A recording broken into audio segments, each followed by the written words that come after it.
ദൈവത്തിൻ്റെ അതിപരിശുദ്ധമായ നാമം വാഴ്ത്തപ്പെടുമാറാകട്ടെ. ഈ പുതിയ പ്രഭാതത്തിലും നമുക്ക് ദൈവശബ്ദം കേൾക്കുവാനായിട്ട് ഒരുങ്ങാം.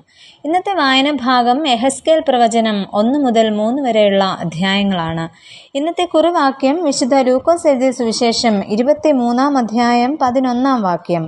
ഹെരോദാവ് തൻ്റെ പടയാളികളുമായി അവനെ പരിഹസിച്ചു. മഹാനായ ഹെരോദാവ് രാജാവിന് ശമര്യക്കാരിയായ മൽത്താക്കെ രാജ്ഞിയിൽ ജനിച്ച രണ്ടാമത്തെ മകനായിരുന്നു ഹെരോദാവ് അന്തിപ്പാസ്.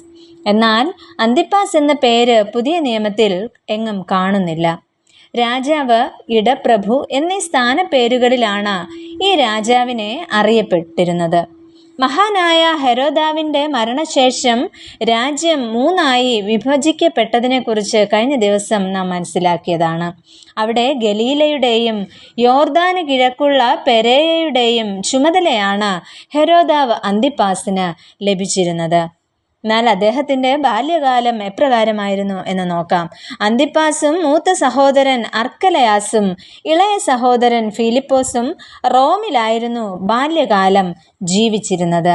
എന്നാൽ അപ്പോസ്തല പ്രവൃത്തികൾ 13 അധ്യായത്തിൻ്റെ 1 വാക്യത്തിൽ കാണുന്ന മനായേൻ അന്തിപ്പാസിൻ്റെ കൂടെ റോമിൽ ബാല്യകാലത്തുണ്ടായിരുന്ന അദ്ദേഹത്തിൻ്റെ ഒരു സ്നേഹിതനാണ് എന്ന് നമുക്ക് മനസ്സിലാക്കുവാനായിട്ട് സാധിക്കും.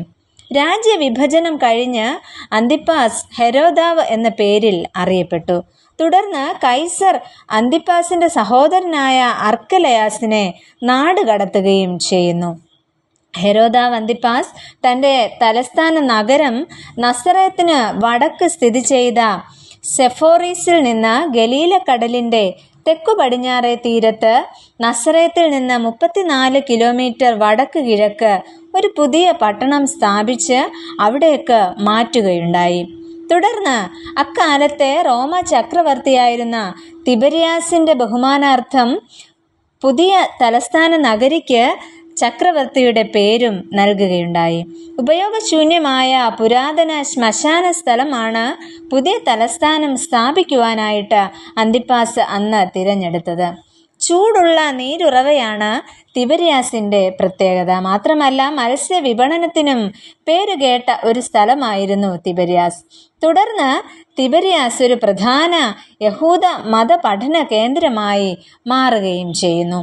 അന്തിപ്പാസിനെ സംബന്ധിച്ച ചില വിവരങ്ങൾ വേദപുസ്തകത്തിൽ നിന്നും നമുക്ക് ലഭിക്കുന്നുണ്ട്. ഒന്നാമതായിട്ട് നമുക്ക് കാണുവാൻ സാധിക്കുന്നത്, മഹാനായ ഹെരോദാവിൻ്റെ 3ാമത്തെ ഭാര്യ മറിയംനയിൽ ജനിച്ച സഹോദരനായ ഫിലിപ്പോസിനെ അന്തിപ്പാസ് ഒരിക്കൽ സന്ദർശിക്കുകയുണ്ടായി. തുടർന്ന് ഏതാനും ദിവസങ്ങൾ അന്തിപ്പാസ് അവിടെ താമസിക്കുകയും ചെയ്തു. അതിലൂടെ ആ ഫിലിപ്പോസിൻ്റെ ഭാര്യയായ ഹെരോദ്യയുമായി ഹെരോദ് അന്തിപ്പാസ് പ്രണയത്തിലാകുന്നു. അതിനുശേഷം ഹെരോദ്യ സ്വന്തം ഭർത്താവിനെ ഉപേക്ഷിച്ച് അന്തിപ്പാസിൻ്റെ ഭാര്യയായി തീർന്നു. ഹെരോദ് അന്തിപ്പാസിൻ്റെ ഈ നടപടിയിൽ ക്ഷോഭിച്ച യോഹന്നാൻ സ്നാപകൻ രാജാവിനെ കുറ്റപ്പെടുത്തി. ഇതിന് പ്രതികാരം ചെയ്യുവാൻ അന്തിപ്പാസിന് മനസ്സ് വന്നില്ല. കാരണം സ്നാപക യോഹന്നാൻ്റെ പ്രഭാഷണങ്ങൾ രാജാവ് വലിയ വില കൽപ്പിച്ചിരുന്നു.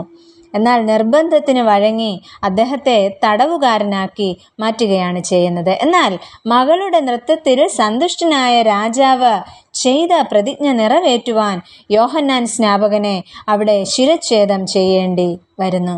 രണ്ടാമതായിട്ട് ഹെരോദ് അന്തിപ്പാസിനെ നമുക്ക് കാണുവാനായിട്ട് സാധിക്കുന്നത്, യേശുവിൻ്റെ പ്രവർത്തനത്തെക്കുറിച്ച് കേട്ട ഹെരോദ് അന്തിപ്പാസ് ഭയപ്പെടുന്നു. കാരണം യോഹന്നാൻ സ്നാപകൻ ഉയർത്തെഴുന്നേറ്റതാണ് യേശു കർത്താവ് എന്ന് ചിന്തിക്കുകയാണ് ഹെരോദ് അന്തിപ്പാസ് ചെയ്യുന്നത്. മൂന്നാമതായിട്ട് നമുക്ക് കാണുവാൻ സാധിക്കുന്നത്, യേശുവിൻ്റെ ന്യായവിസ്താര സമയത്തും ആ സമയത്തും കാണുന്നത് ഈ ഹെരോദാവ് അന്തിപ്പാസിനെ തന്നെയാണ്. തുടർന്ന് അന്തിപ്പാസിനെയും രാജ്ഞിയെയും റോമിൽ നിന്ന് ദക്ഷിണ ഫ്രാൻസിലേക്ക് നാടുകടത്തുകയും അവിടെ വെച്ച് അവർ മരണം വരിക്കുകയും ചെയ്തു എന്നാണ്. എന്നാൽ അന്തിപ്പാസിനെ യേശു കുറുക്കൻ എന്നാണ് വിശേഷിപ്പിച്ചിരുന്നത്. കാരണം അദ്ദേഹം ഒരു സൂത്രശാലിയും സന്മാർഗ നിഷേധിയുമായിരുന്നു. അത് ലൂക്കോസ് എഴുതിയ സുവിശേഷം 13 അധ്യായം 32 വാക്യത്തിൽ നമുക്ക് കാണുവാനായിട്ട് സാധിക്കുന്നു. പ്രിയമുള്ളവരെ, നമ്മുടെ ജീവിതം എപ്പോഴും സുതാര്യമായിരിക്കട്ടെ. നമുക്ക് പ്രാർത്ഥിക്കാം. പ്രിയ കർത്താവെ, ഏൽപ്പിച്ചിരിക്കുന്ന ഉത്തരവാദിത്വങ്ങളിൽ വിശ്വസ്തരാകുവാനും സുതാര്യമായ ജീവിതം നയിക്കുവാനും ഞങ്ങളെ സഹായിക്കണമേ. ആമേൻ.